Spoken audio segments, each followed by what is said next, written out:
Okay, so you're not just here for a data dump, right? You want ideas you can actually use, things that genuinely make life better. We all do. Efficient learning, real impact. Exactly.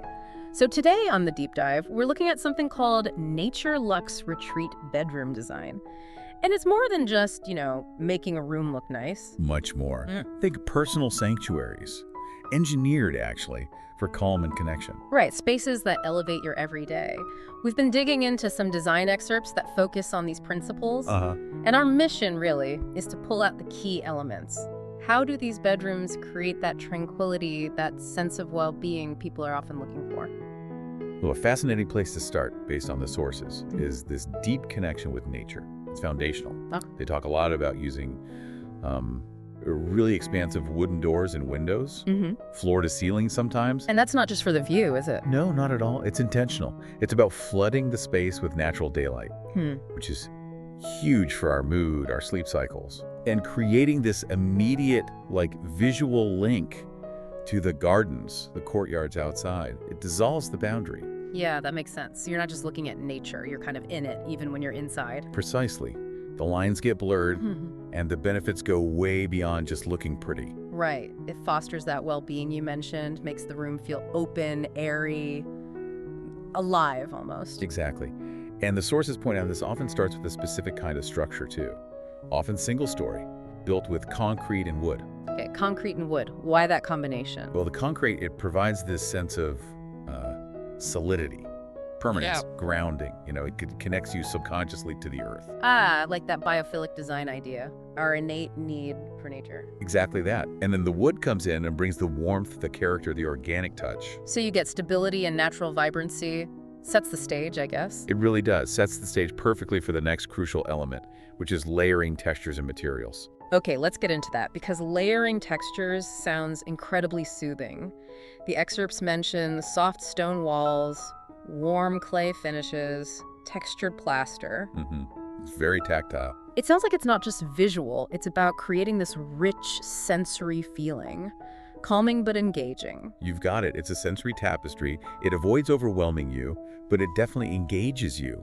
And then they pair these wall textures with really rich fabrics. Like linen, boucle. I saw velvet mentioned too, organic cotton. Yes, all very tactile. Think about the contrast there. You have these earthy, almost primal textures on the walls. Grounding, like you said. Exactly. And then these incredibly soft, luxurious fabrics that just invite you to touch, to relax into them. So it's engaging multiple senses.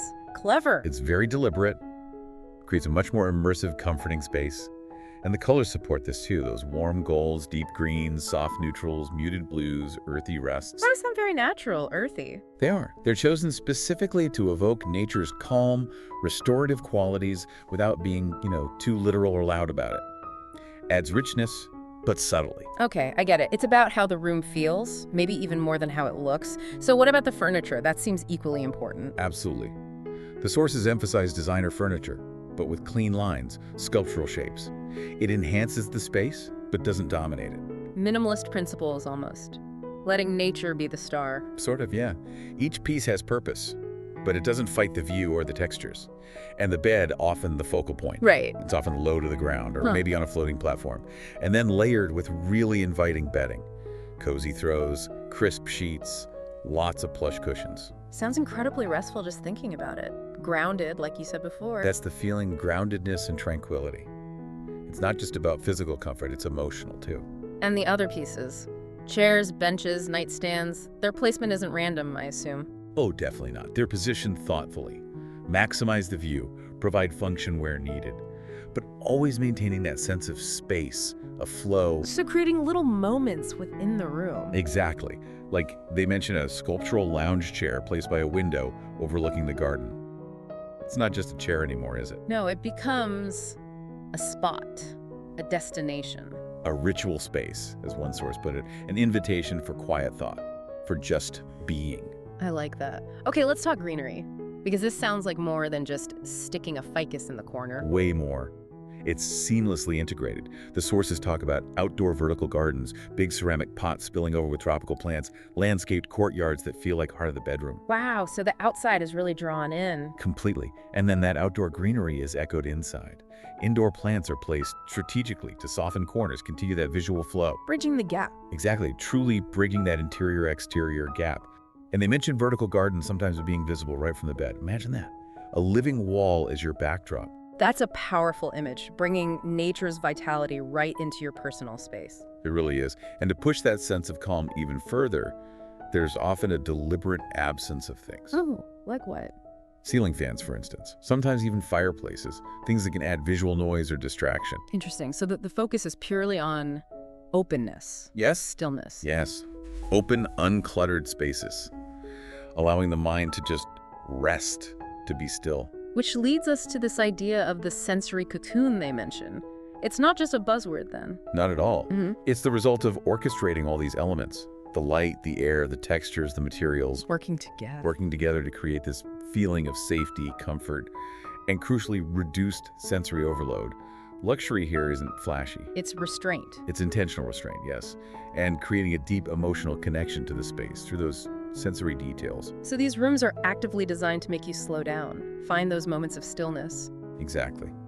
And it's often the small things that make the biggest difference. The curve of a bench, the placement of a single ceramic pot. That's where the tranquility really settles in. And digging a bit deeper, those big wooden doors and windows, they do more than just let light in, don't they? Absolutely. They're about immersing you in the day's rhythms, experiencing the light shift, hearing the birds, maybe catching the scent of rain or flowers. Right, waking up gently with the sun through linen curtains. That's a world away from a buzzing alarm clock in the dark. A completely different sensory start to the day. And think about how the room changes visually as shadows move across the floor or walls. It becomes dynamic, alive. A constant, gentle reminder of nature's presence outside. And this all sits on that foundation you mentioned earlier, the concrete and wood. The concrete providing that grounding permanence, the wood bringing in warmth and organic character. A balance between the built and the natural. A beautiful harmony, yeah. It complements the surroundings rather than competing with them. And the furniture choices reinforce this harmony, right? You said it's not just about looks. Definitely not. It's hugely about the feel. Rounded edges, soft but supportive cushions, ergonomic shapes that fit the body. Comfort is key. Timeless comfort, blended with modern craftsmanship. And again, space around each piece. Room to breathe, room to move. Encouraging flow. That ritual space idea again, making function feel special. Precisely. That lounge chair example is perfect. It's functional, beautiful, and enhances your daily experience intentionally. And color is obviously a big part of setting this mood. You mentioned the palettes. Yes, those natural palettes. Sage greens, warm taupes, deep ochres, sandy beiges, mineral blues. Very calming just to list them. They feel inherently calming, don't they? They integrate the inside with the outside seamlessly, applied through fabrics, wall textures, richness without shouting. It creates that visual piece, and then there's the layering you talked about, the tactile side. Yes, crucial for comfort. Think about bedding. Soft, breathable cotton sheets, maybe the textured linen duvet, a chunky knit throw for weight and warmth. Cozy. And then accent pillows in maybe raw silk or bucol, textures that just make you want to touch them, sink into them. And the greenery indoors and out, it's more than just decoration, isn't it? You called it an ecosystem. It really functions like one. Those vertical gardens, the indoor planters, they're adding visual life, yes, but also literally adding oxygen, softening the architecture. Making it feel healthier, maybe? Healthier, softer, more alive. And they often use plants to line transitions, say, to an in-suite or a patio, making those connections feel organic too. Okay, what about lighting when the sun goes down? Also very intentional. The key is avoiding harsh overhead lights. Instead, it's soft, layered lighting. Like what? Maybe hidden LEDs, washing a textured wall, elegant bedside lamps for reading, floor lights casting soft pools of light upwards. So it highlights the textures, creates different moods. Exactly, and it supports our natural circadian rhythms, which is vital for good sleep. Gentle light helps signal to the body it's time to wind down. Which ties back to the core idea. These are spaces for rest, real decompression. In a world that's constantly demanding our attention, yes. That absence of distractions, no TVs buzzing, no fans whirring, minimal clutter, it fosters this deep, minimalist serenity. So the visual interest comes from the textures, the view. Exactly. The textured walls, a beautiful ceramic vase, the ever-present view of the garden. These become the focal points, reinforcing that connection to nature's calm. It's a whole sensory experience then, not just a bedroom. Far beyond just a place to sleep. And there's symbolism too. Those floor-to-ceiling doors, they represent an open lifestyle, connected to nature's changes, the garden's pulse. Like opening the doors in the morning becomes a ritual. A meaningful ritual, yes, connecting you instantly to the sounds, the smells, the feeling of the day starting. And the layout facilitates this calm feeling too. You mentioned flow. Yes, uncluttered arrangements, easy movement, and thoughtful additions like maybe a small desk for journaling or a bench for just pausing, easing into or out of the day. Encouraging mindfulness within the space itself. Absolutely. Even the flooring materials contribute natural choices like wool, jute, maybe polished concrete or warm wood underfoot, grounding you literally. It sounds like every detail matters. Every corner, every view. Every corner has a purpose. Every view tells a story. Maybe a corner filled with lush plants or an outdoor shower glimpsed through framing vines. Not just add-ons, but essential parts of the experience. Essential for a sensory-rich lifestyle, yes. And artificial light just supports the natural light, doesn't fight it. And ventilation. Right, artificial light complements, creates ambiance in the evening. And they often designed for natural cross-ventilation. Open architecture lets gentle breezes flow through. Fresh air, naturally. Enhancing that connection to the outdoors again. You mentioned specific color palettes. Yeah, lovely combinations drawn from nature. Like a deep forest green with warm taupe and maybe little accents of brass. Or terracotta with dusty rose and warm ivory. Seems very sophisticated but grounded. Exactly. They soothe the eye, integrate perfectly with the garden views. And even the bedding choices you said, it's about the feel. Very much so. How it feels against your skin. Stone-washed linen that gets softer with time, smooth organic cotton, a hand-woven throw with comforting weight. It's all part of that sensory care. So stepping into a room like this, what's the immediate feeling? What's the emotional hit? I think the sources suggest an immediate sense of exhale, a letting go, softness. Okay. The textures invite you to touch things. The garden feels like it's right there, an extension of your room. And the light. The light plays across surfaces, changing throughout the day. So the room feels like it evolves. It absolutely evolves with the day. It lives and breathes. Which really brings us to the core philosophy, doesn't it? This isn't just design trends. No, it taps into something deeper. How we maybe want to live.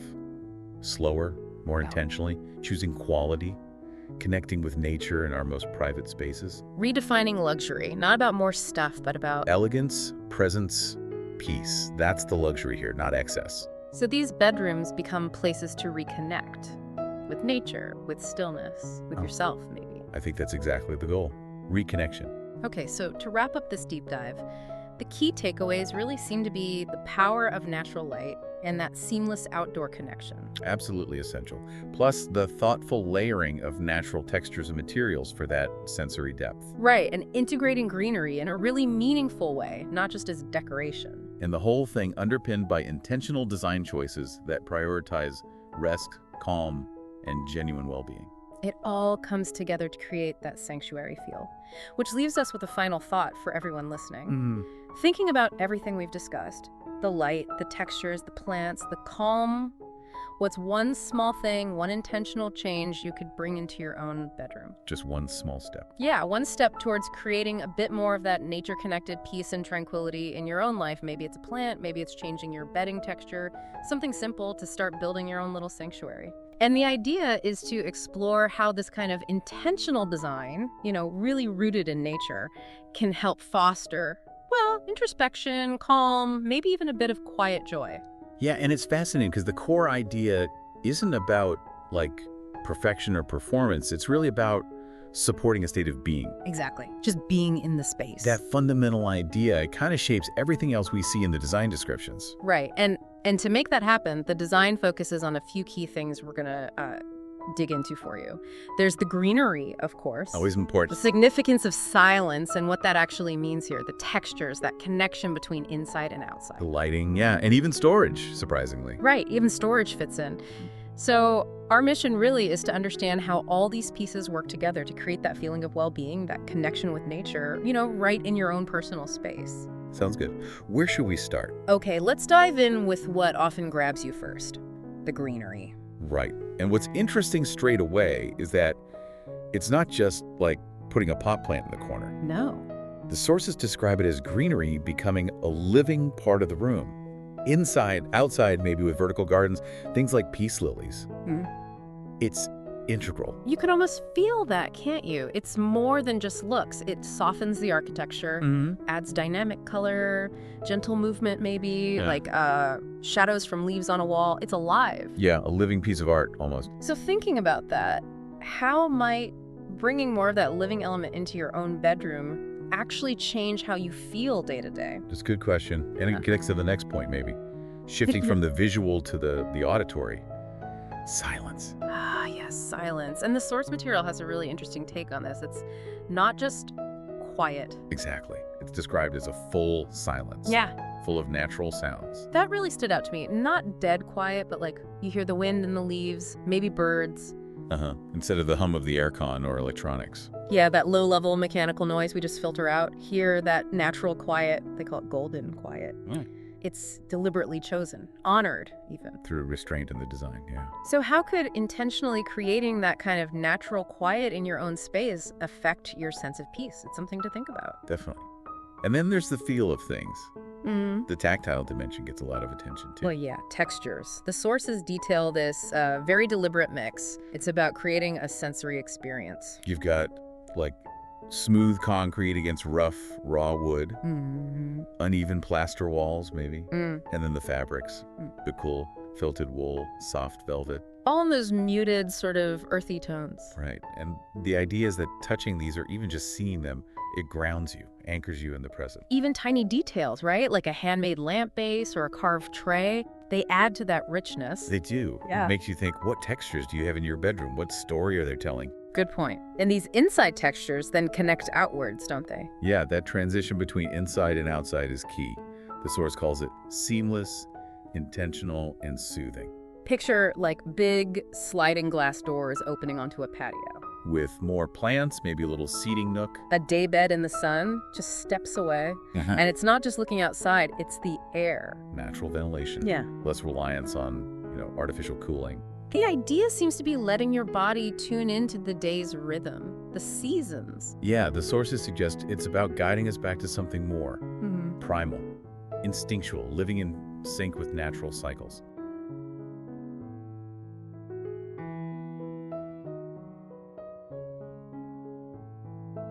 If you found this video helpful or inspiring, don't forget to like, share, and subscribe to Interior Blockchain Studio for more expert design ideas, trends, and creative inspiration.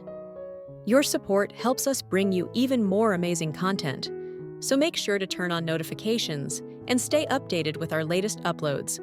Thanks for watching, and we'll see you in the next one.